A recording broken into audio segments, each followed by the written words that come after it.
Voilà, Augustine, content. Ça, c'est le fameuse chenille Sirina forda. Sirina forda. Et nous sommes dans la brousse de Bakongo. Oui, ici nous sommes à Kinshasa, dans la brousse. Et nous sommes au bord de la rivière Inkisi. Est-ce que explique un peu ton team que tu as apporté ici? Oui, dans mon équipe, il y a d'abord les 3 gardiens. Oui. Ce sont les enfants de Kinshasa qui viennent ici chaque jour pour garder nos chenilles. Matin et soir, ils veillent sur notre peuplement à Burkeya Africana où nous avons installé nos chenilles Sirina forda. Mais qu'est-ce qu'il faut faire pour garder les chenilles? Est-ce qu'il y a des animaux ou quoi qui viennent ici? Oui, ils surveillent les prédateurs comme les oiseaux qui peuvent venir rafler tout, manger tout. Ils surveillent aussi les autres prédateurs comme d'autres insectes, menthes religieuses et consorts. Ils veillent à ça. Et en plus aussi contre les prédateurs humains. Ouais, les autres les enfants, hommes peuvent prendre nos chenilles. Oui, c'est ça. Et alors, très bien. Derrière moi, alors, il y a M. Odon Kivouila, ingénieur agronome. C'est lui le chef de notre équipe, suivi de l'ingénieur Mansala, qui est le second, qui travaille avec Odon. Et nous avons Mademoiselle Fallon, notre stagiaire en nutrition. Voilà, c'est l'équipe qui nous a accompagnés aujourd'hui. Très bien. Est-ce que tu peux expliquer le projet pour les spectateurs un peu? Oui, voilà. L'objet de notre projet, nous avons voulu réintroduire au Bas-Congo une chenille qu'on appelle en dialecte ici Ngala. Ngala? Ngala. Ngala. Cette chenille a existé peut-être il y a plus de 40 ans ici. Et cette chenille vivait au Bas-Congo sur Crossopteris febrifuga, une plante qu'on trouve aussi en savane. Mais cette espèce a disparu depuis longtemps. Pourquoi? Peut-être à cause des feux de brousse. Peut-être aussi à cause d'une mauvaise gestion. Si on récolte tout, on oublie qu'on doit laisser quelques chenilles dans la brousse qui vont faire chrysalides, papillons et ainsi de suite. Alors on a tout pris, alors il n'y en a plus. Il y a aussi un problème aussi d'une mauvaise utilisation des plantes. La population peut détruire même les plantes à chenilles pour en faire des bois de chauffe. Voilà. Alors nous avons dit cette chenille est très importante. Et nous avons pensé importer cette chenille de la province de Bandundu pour ramener dans cette région. Et nous avons commencé notre projet en janvier 2015, non, en décembre 2015. Nous avons commencé et nous avons prospecté au Bandundu. Nous avons pris des contacts pour qu'on nous approvisionne en œufs de Sirina forda qu'on peut ramener ici. Et à l'époque, nous avons pensé, comme au Bandundu, il existe Sirina forda. Nous pouvons toujours prendre cette même chenille et ramener au Bas-Congo sur l'ancienne plante où cette chenille vivait. Alors c'est Crossopteris febrifuga. Alors c'était ça notre idée. Maintenant nous sommes allés au Bandundu, on a ramené Sirina forda ici en grappe d'œufs et nous avons transféré ces grappes d'œufs sur Crossopteris febrifuga. Au Bandundu, cette chenille vit sur Erythrophlebum africanum. C'est une autre plante. Mais comme c'est la même chenille, on a pensé ici chez nous, elle va aussi vivre sur Crossopteris. Alors on s'est trompé. On a transféré des quantités de grappes d'œufs sur Crossopteris febrifuga. Il y a eu beaucoup d'éclosions, mais malheureusement, les larves ont refusé de manger. Alors on était devant des morts et des morts de larves. On était tellement tristes, on dit mais qu'est-ce qu'on va faire maintenant? Alors on a réfléchi, on a dit mais on trouve plusieurs plantes à chenilles ici au Bas-Congo. Pourquoi ne pas essayer ces œufs, ces grappes d'œufs sur plusieurs autres plantes à chenilles qu'on trouve ici? Alors mon équipe a couru de gauche à droite pour transférer les grappes d'œufs sur plusieurs plantes. On a travaillé, je crois, sur 23 plantes à chenilles qui existent ici. Et on a surveillé à chaque fois, il y a éclosion. Est-ce qu'elles ont mangé? Non. Éclosion. Est-ce qu'elles ont mangé? Non. Finalement, on a dit, mais qu'est-ce qui nous arrive? Et par hasard, une grappe transférée sur Burkeya africana, on a trouvé qu'elles ont accepté de manger. Mais on a patrouillé en brousse où se trouve Burkeya africana, Burkeya. Oui, on a trouvé à gauche à droite, mais en ce moment-là, en juillet, août, la plante Burkeya africana a des vieilles feuilles. Alors on a dit, mais nous sommes foutus. On a essayé de transférer, les larves ont mangé difficilement, parce que les feuilles sont trop vieilles et les larves sont encore trop fragiles. Elles ne peuvent pas manger des feuilles dures. Et par miracle, on a trouvé un pied, 2-3 pieds à Kiyala, dans un village où nous avons un champ de multiplication des plantes à chenilles. On a trouvé 3 plantes regroupées avec de nouvelles feuilles, heureusement. Et nous avons transféré cette petite colonie sur Burkeya. Et nous avons suivi cette colonie jusqu'au dernier stade, les larves des derniers stades qui sont descendues dans les sols. Alors on a dit, hurrah, on a trouvé la solution, c'est Burkeya. Pour transférer, pour remettre les Sirina forda au Bas-Congo, notre solution, c'est Burkeya africana et non Crossopteris febrifuga. Bien sûr, on n'a pas arrêté là. On a dit, est-ce que nous ne pouvons pas prendre la plante Erythrophleum africanum au Bandundu et essayer de les planter au Bas-Congo? Alors, on a fait plusieurs essais et nous avons trouvé une méthode pour faire germer les semences de Erythrophleum africanum après scarification. On a semé, ça a bien poussé en pré-germination et on a transféré en sachet, en polypo, mais on a constaté que la plante ne croît pas vite. La croissance est tellement lente. Elle n'est pas locale, hein? Oui, c'est une plante qui n'existe pas ici. Nous l'avons importée des Bandundu pour essayer de les transférer ici. Mais nous avons fait germer, ça marche bien. Nous avons transféré en sachet, ça a marché, mais on a vite compris la plante a besoin de plusieurs années pour devenir importante, pour que ça soit à la possibilité d'élever les chenilles. Maintenant, on a dit Erythrophleum africanum, oui, mais on attendra 10 ans. Un projet ne peut pas attendre 10 ans. Heureusement, on a maintenant prospecté dans plusieurs brousses, là où on peut trouver Burkeya africana. Et on a trouvé à gauche, à droite. Maintenant, on a, je crois, 8 peuplements de Burkeya africana assez importants dans plusieurs villages.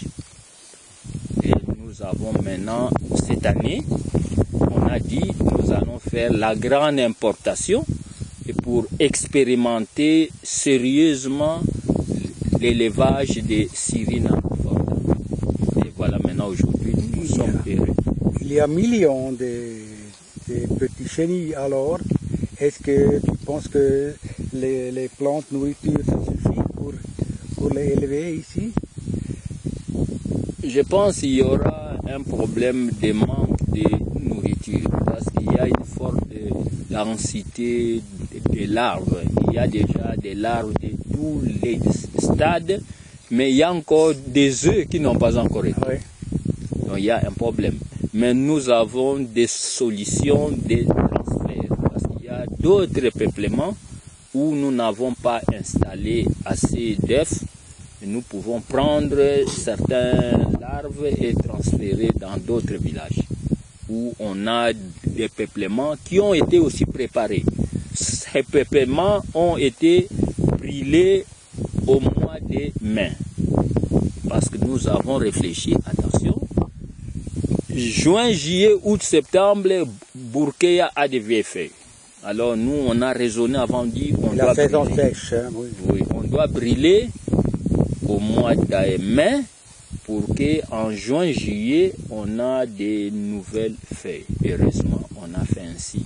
Maintenant, nous sommes à Kinshasa dans C'est ce bien. petit paradis de Cyrina Forda. C'est la première fois qu'on essaie de faire une cultivation de cet insecte. Normalement, dans les temps anciens, on est seulement collecté les insectes des arbres. Toi aussi, Oui, tu es 64 ans et comme garçon dans les années 80. Qu'est-ce que tu as fait? Tu as collecté oui, à les l'époque, insectes aussi? quand nous étions enfants, par-ci, par-là, il y avait des chenilles qui venaient spontanément. Il y Oui. avait plusieurs saisons où les enfants adultes peuvent aller récolter différentes espèces de chenilles en brousse et en forêt. Mais je pense que ce beau temps-là est révolu depuis plusieurs années. On a déboisé tellement, Oui, il oui. n'y a plus assez de forêts et les plantes à chenilles sont rares. Mais Et est-ce il y a qu'il de moins en ici, moins de chenilles. il était une forêt avec des grands arbres. Oui, il y a plusieurs années, peut-être autour des années 70, il y avait encore de grandes forêts dans oui. cette région avec des grands arbres, avec tout, avec une diversité de la flore et faune. Mais aujourd'hui, vous voyez bien, Oui. il n'y a plus rien. Ouais. Il n'y a que la brousse. La brousse, il n'y a pas des arbres. Aujourd'hui même, on déboise les brousses. On commence à couper les petits arbustes qui sont en brousse pour faire un peu de charbon de bois, pour préparer à manger. Ainsi de suite. Oui, c'est la réaction au Kinshasa avec 10 millions de gens qui veulent faire de cuisine, tout ça. Ça vient jusqu'ici, hein? Oui, effectivement, Kinshasa a aujourd'hui autour de 12 millions d'habitants. Et à Kinshasa, il n'y a pas assez d'électricité. Et la cuisine de plusieurs ménages s'est faite au charbon de bois. Et il y a encore plusieurs boulangeries artisanales qui produisent du pain avec du bois. Alors, la province du Congo central, qui se trouve voisin Ouais. de la capitale, alors c'est le grenier des charbons de bois pour Kinshasa. Pour cela, il n'y a plus de forêt ici. Mais la cultivation des insectes est aussi un projet de réforestation ici. Ça c'est très bien aussi parce qu'il y a beaucoup d'aspects qui sont importants pour notre santé, pour le climat et toutes les choses. Est-ce que vous pensez que cette plante, il va former un forêt ici dans quelques années? Non, je pense que Bourkeya africana, c'est une plante qui pousse en savane. Elle ne forme pas une forêt, mais il peut se former des brousses avec des importants peuplements de Bourkeya africana.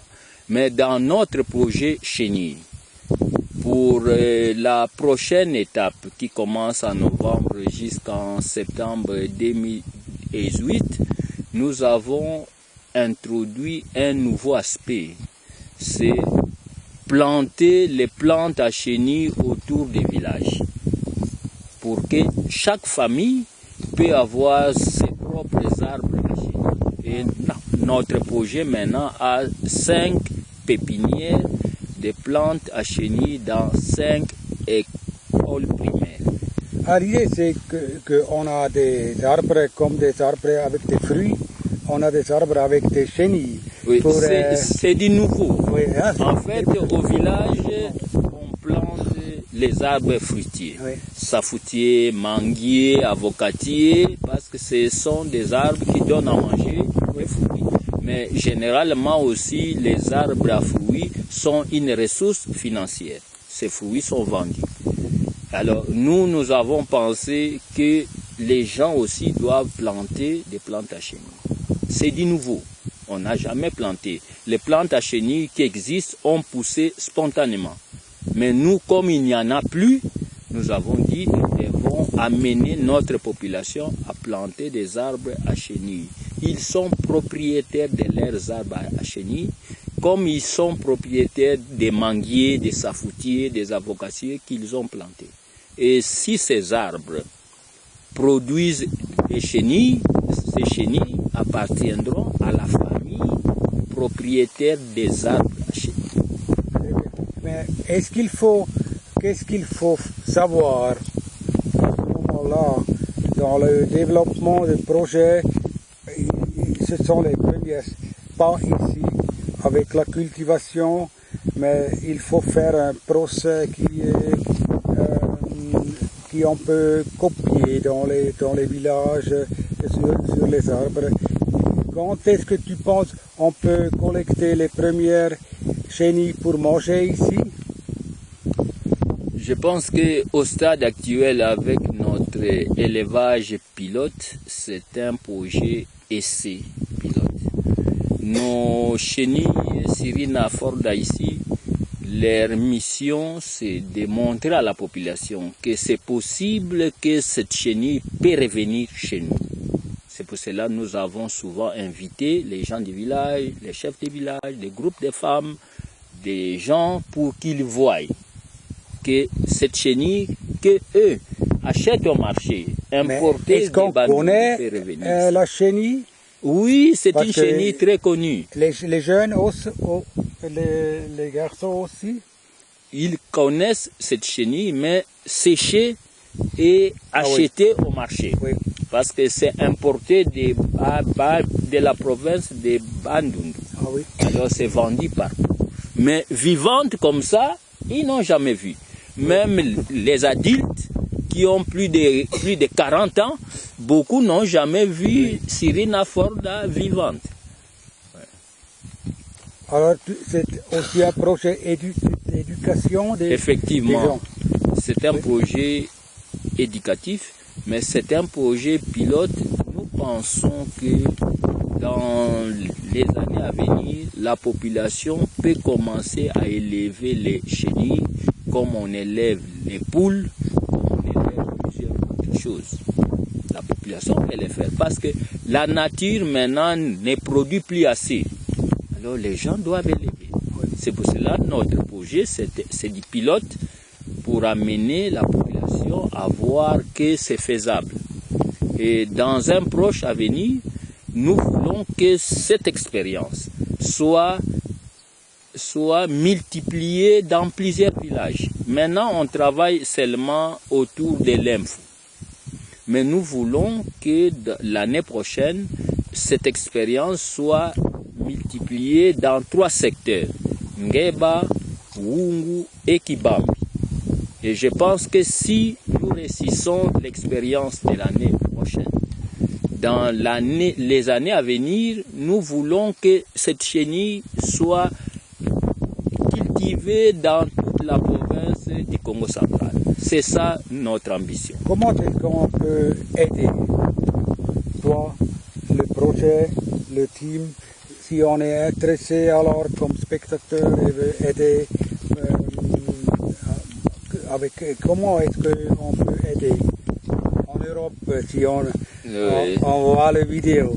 Oui, je pense que nous voulons que notre expérience soit vue à gauche, à droite, parce que nous pensons que les donateurs qui ont l'amour pour apporter à manger à la population pauvre, mal nourrie, aux enfants souffrants et aux vieilles personnes qui n'ont pas grand-chose, mais ils peuvent soutenir notre expérience, parce que nous voulons recopier ça sur une plus grande échelle. Comme ça, plusieurs personnes. Au Bas-Congo, chenille, c'est un repas très délicieux. Et effectivement, chenille, c'est une source importante de protéines dans une région où on ne trouve pas assez de protéines animales. Je pense que c'est ça qu'on a besoin, que les gens qui ont les moyens, les donateurs, qui cherchent de bons projets à financer, peuvent nous soutenir pour multiplier cette expérience au Bas-Congo. Combien de chenilles et insectes tu as mangé comme garçon quand il y a beaucoup de forêts ici? Je ne sais pas imaginer, peut-être plus qu'une vingtaine. Okay. Plusieurs insectes on a mangé. Mais et je peux continuer à les manger parce que ça fait partie de ma culture. Merci bien Augustine Konda, merci bien à vous aussi, hein, et aux gardiens. Aux gardiens des chenilles. Équipe gardien, chenilles, Cyril Forda, merci bien. Oui, merci aussi à toi parce que tu es venu de loin, Suisse, tu étais en Thaïlande. Tu es venu chez toi, on a dit viens nous voir, oui. Parce qu'on a besoin de quelqu'un qui nous conseille et qui peut promouvoir notre projet. Je suis très heureux, merci bien. Enchanté.